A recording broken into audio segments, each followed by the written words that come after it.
सच्ची और अच्छी खबर लखनऊ दर्पण न्यूज।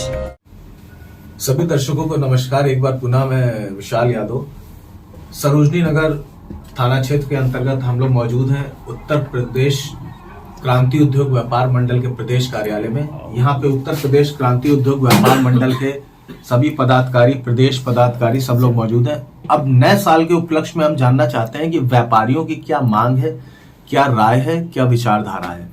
और सबसे पहले इस विषय में हम बात करते हैं प्रदेश अध्यक्ष जी से, विजय यादव जी से। कैमरामैन यहाँ पे फोकस करिए।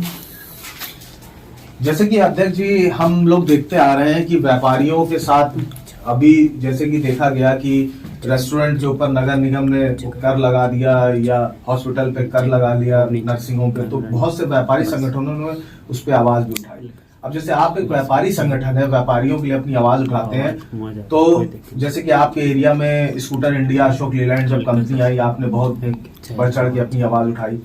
अब आपके संगठन में नए साल पे व्यापारियों के लिए क्या बातें हैं, क्या मुद्दे हैं, और व्यापारियों की रक्षा के लिए क्या आप लोगों की विचारधारा बन रही है? आज की बैठक जो आपके यहाँ हुई उसके बारे में हम बात करना चाहते हैं। आप हमारे दर्शकों को बताइए क्या बात आप कहना चाहते हैं। सबसे पहले आप मीडिया बंधुओं को बहुत बहुत धन्यवाद। आने वाले नव वर्ष पर 2026 सभी हमारे सम्मानित पदाधिकारी व व्यापारी और कार्यालय पे उपस्थित हमारे वरिष्ठ उपाध्यक्ष, जिला महासचिव, विधानसभा, गौरी महामंत्री, प्रचार मंत्री, सभी लोगों को बहुत बहुत धन्यवाद। और रही बात, जैसे आपने बात रखी कि हम व्यापारियों के लिए क्या, हमारा संगठन व्यापारियों के लिए 24 घंटे तत्पर है। और किसी भी प्रकार की कोई समस्या आती है, अगर व्यापारी की किसी भी आवाज को हमारा कोई छोटा पदाधिकारी, चाहे प्रचार मंत्री क्यों ना हो, वो भी पूरी तरीके से तन मन धन के साथ में मेहनत करता है और उस व्यापारी को, गिरे हुए या किसी भी छोटे भी व्यापारी को उठाने का काम हम लोगों का कार्य है।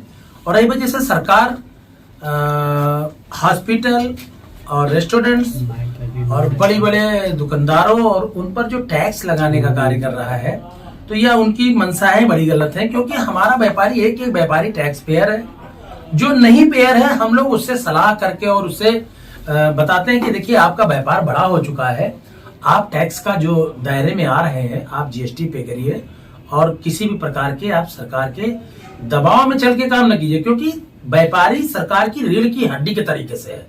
अगर व्यापारी अपना टैक्स देना जिस दिन बंद कर देगा, आप ये मान लीजिए सरकार, आधी सरकार गिर जाएगी, आधी सरकार के कार्यकाल रुक जाएंगे। जितना आम जनता करती है उससे आधे में व्यापारी और आधे में आम जनता है, ये आप ध्यान रखिएगा।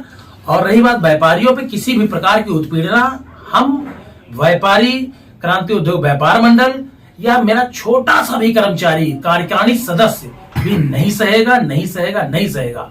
और रही बात जो ठेला कूले कुंचे वालों को जो नगर निगम बहुत ही समय परेशान कर रहा, मैंने अभी वेल्डन जोनल साहब से भी बात की और सक्षम अधिकारियों से बात की, तो उन्होंने कहा देखिए हम लोग अब जब से हमने जाना कि उत्तर प्रदेश क्रांति उद्योग व्यापार मंडल बहुत तेजी से हम लोगों को गलत तरीके से काम नहीं करने दे रहा। उनकी आवाज है रिकॉर्डिंग में कि हमारे कुछ मतलब अधिकारी तो हैं मगर छोटे बड़े किसी भी प्रकार का है, वो लोग आते हैं। अधिकारी की आवाज थी, अधिकारी का नाम मालूम है आपको? अधिकारी का नाम तो नहीं मालूम मगर जोनल अधिकारी हैं और जो है सक्षम अधिकारियां और भी हैं। जोनल अधिकारी से डिस्कस हुई और क्या बोलते हैं उनके सचिवों से बात हुई, नगर आयुक्तों से बात हुई, कई लोगों से डिस्कस हुई। क्योंकि हमारे बाजारों में कई दुकानों पे 10-10 हजार रुपए का चालान किया, उस चालान को उनसे रिटर्न भी करवाया।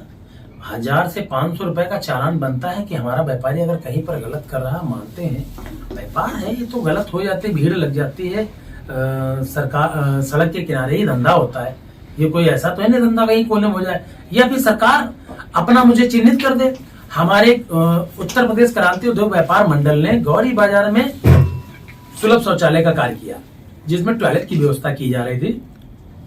नगर निगम के अधिकारियों द्वारा और यहाँ के सभासद द्वारा कुछ उनकी सोच रही होगी कि हमारा व्यापार मंडल इतना ज्यादा आगे बढ़ चढ़कर कार्य कर रहा है, तो उन्होंने क्या नाम रखा कि आप लोगों ने हमसे परमिशन लिया। अच्छा ये बताइए, हमारा व्यापारी, हमारे गौरी में लगभग 45 व्यापारी सुनार है, उनके कर्मचारी हैं, सबके वहां टॉयलेट नहीं बने हैं, किसी किसी को वहां है।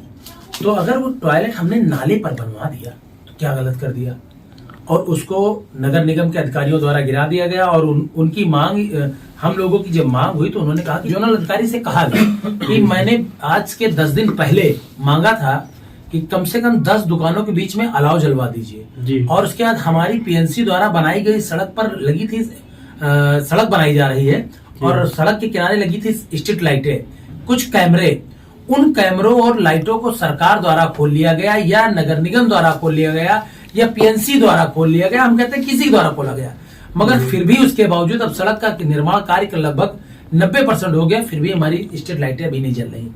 और गौरी में 2 जगह पुलिस की गश्तिंग होती है, कुछ टंडिया चौराहे पर और एक हमारे बाजार में आदर्श लोहा भंडार के सामने, उस पार जो है मास्टर साहब टेलर जी के वहां बैठते हैं जी। निगम के अधिकारियों को ये चाहिए कि कम से कम वहां अलाव जलवाने का कार्य तो किया जाए। इस समय इतनी ठंडक है, ठंडक में जो भी मेरा भाई पुलिस वाला है या जो भी मेरे गार्ड्स हैं, वो कम से कम 1-2 जगह तो अलाव जला दिया जाए। चलिए, मैं आपकी बात समझ गया। जैसा कि प्रदेश अध्यक्ष जी ने कहा कि नगर निगम एक सरकारी तंत्र होने के बावजूद अगर जनता के लिए नहीं है, अलाव जलाने के लिए नहीं है, सिर्फ तोड़ के लिए है, तो ये कोई समाधान नहीं है। जनता की वजह से सरकार है और सरकार की वजह से आला अधिकारी है। अब आप इतनी शीतलहर चल रही है, डीएम के आदेश आ चुके हैं, सरकार का प्रशासनिक तंत्र ये कह चुका है शीतलहर है। अगर व्यापारी आपको कर दे रहा है, रीढ़ की हड्डी माना जा रहा है, तो कम से कम उसकी बाजारों में अलाव का जो भी व्यवस्था है, ये नगर निगम का दायित्व है। और जैसे कि बात इन्होंने बताया कि सुलभ शौचालय की व्यवस्था अगर वहां पे नहीं थी, किसी संगठन ने कराई, तो एक सामाजिक कार्य था, तो वहां पे नगर निगम को बढ़ चढ़ के हिस्सा लेना चाहिए था।